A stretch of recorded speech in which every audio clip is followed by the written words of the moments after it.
kelompok pada kesempatan kali ini. Dan sebelum kita memulai bimbingan kelompok, alangkah lebih baiknya kita berdoa terlebih dahulu. Kakak minta di antara teman-teman di sini ada yang mau menjadi pemimpin doa? Aku. Ya, silakan. Baik, sebelum acara ini dimulai, alangkah baiknya kita berdoa. Berdoa mulai. Berdoa selesai. Baik, terima kasih banyak kepada Damayanti. Di sini teman-teman sudah pernah mengikuti bimbingan kelompok? Belum. Ada yang tahu bimbingan kelompok itu seperti apa? Nggak tahu. Kayak ngobrol-ngobrol biasa bukan sih, Bu? Hampir sama, Ibu jelaskan terlebih dahulu ya. Jadi bimbingan kelompok itu adalah suatu layanan bimbingan konseling yang dimana tujuannya itu untuk mengembangkan kemampuan teman-teman untuk berbicara secara terbuka, terus agar teman-teman itu dapat bersosialisasi, terus menambah wawasan-wawasan baru. Nah, dalam bimbingan kelompok juga ada yang namanya pemimpin kelompok dan ada yang namanya anggota kelompok. Nah, pemimpin kelompok itu yang akan membantu teman-teman agar kegiatan bimbingan kelompok itu dapat berjalan secara lancar, sedangkan anggota itu yang akan melaksanakan kegiatan itu dari tahap awal hingga tahap akhir. Nah, adapun dalam bimbingan kelompok itu ada beberapa asas. Nah, teman-teman tahu nggak asas-asasnya apa? Belum. Jadi asas dalam bimbingan kelompok itu ada yang namanya keterbukaan, kesukarelaan, kenormatifan, dan kerahasiaan.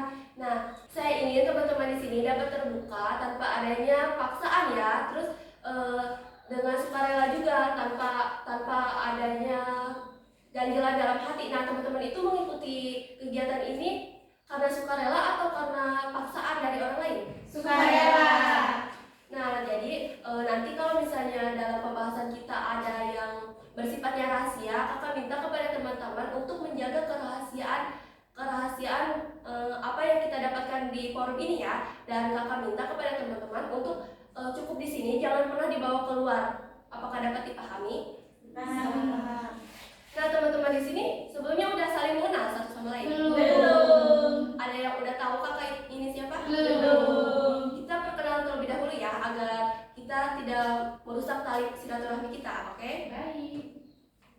Baik, dari kakak dulu ya. Perkenalkan, nama kakak Liana. Nah, kakak minta kita pakai ice breaking dulu ya. Kayak misalnya nama kakak Liana, nanti dilanjut sama kamu, hai Kak Liana, nama aku Una. Nanti dilanjut lagi sama kamu, hai Una, nama aku Sophie, gitu ya. Apakah dapat dipahami? Bisa. Kita mulai ya dari kakak terlebih dahulu, nanti disambung sama kamu ya. Oke, baik. Perkenalkan, nama kakak Liana. Hai kalian, Hai, nama Una. aku Una. Hai Una, nama aku Sophie. Halo Sophie, nama aku Niha. Halo Niha, nama aku Damayanti. Halo Damayanti, nama aku Sophia. Halo Sophie, nama aku Nova. Nah, sudah saya kenal ya. Coba kakak tes nih ya. Nah, kamu tahu nggak yang di sebelah kakak ini namanya siapa? Siapa ya? Una. Nama kamu Una, bener? Bener.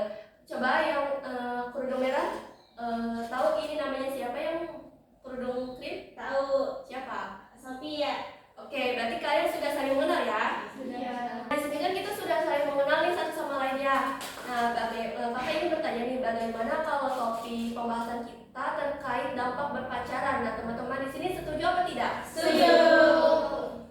Oke, di sini kakak mau nanya lagi ya. Ada yang pernah berpacaran di sini? Belum. Jomblo dari lain. Belum pernah. Berarti ada yang pernah sama ada yang belum pernah ya? Iya. Kakak mau bertanya nih ke yang pernah berpacaran. Kenapa awal pertamanya ingin berpacaran? Karena ya saling suka aja gitu. Asik. Oke, coba. Sama sih sama-sama kayak tertarik aja gitu tuh. Nyaman ya? Gitu ya. Kalau aku ya kita kan sama-sama suka gitu kan, terus ya pengen pacaran aja. Kamu? Aku belum pernah. Oh, belum pernah. Oke, kakak mau bertanya nih ke yang belum pernah berpacaran ya. Apa sih yang membuat kalian tidak mau berpacaran? Nah, untuk kalau aku pernah dekat, tapi nggak sampai pacaran karena menurut aku kalau misalkan untuk belajar sangat mengganggu karena mungkin harus setiap saat di mana? Makasih. Aku tidak suka seperti itu. Kalau kamu? Karena saya sering ghosting ketika kita mulai komunikasi. Nah, setelah memulai komunikasi hilang gitu aja Makanya aku ini sebagai yang pernah di ghosting, jadi belum pernah melakukan pacaran. Oh, berarti kamu HTS dong ya? Iya. Ya. Kamu? Apa itu Ibu? HTS apa Ibu? Jadi HTS itu hubungan tanpa status yang dimana hubungannya itu digantung, nggak ada kepastian dari seseorang. Oh iya. Apakah dapat kami? Iya, iya. Oke, dilanjut, bahkan.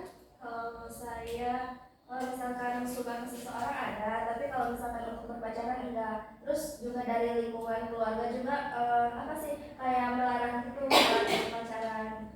Oke. Nah, teman-teman di sini sebelumnya tahu bahwa berpacaran itu memiliki dampak negatif. Tahu. Tergantung Orangnya. kayak tergantung orangnya, tergantung sama si cowok yang kita pacarin itu, si cowoknya baik atau enggak gitu. Kalau si cowoknya baik pasti kan pacaran juga posisi Sehat, gitu. sehat. Pacaran yang sehat bukan pacaran yang toksik. Iya, betul. Nah, di sini teman-teman ada yang mau memberikan beberapa contoh terkait dampak berpacaran itu seperti apa.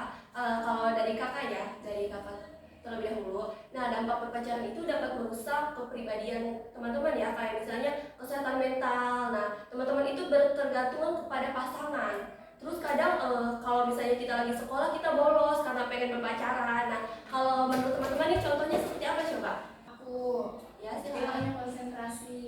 Ya. Jadi ketika berpacaran terus misalnya sering chatan nih, terus tiba-tiba si pasangan kita itu nggak aktif-aktif, nanti ketika ia melakukan pembelajaran dia bakal tidak fokus kan. Ya. Selanjutnya, Ini kan kadang banyak ya anak yang kayak pacaran diam-diam, orang tuanya nggak tahu.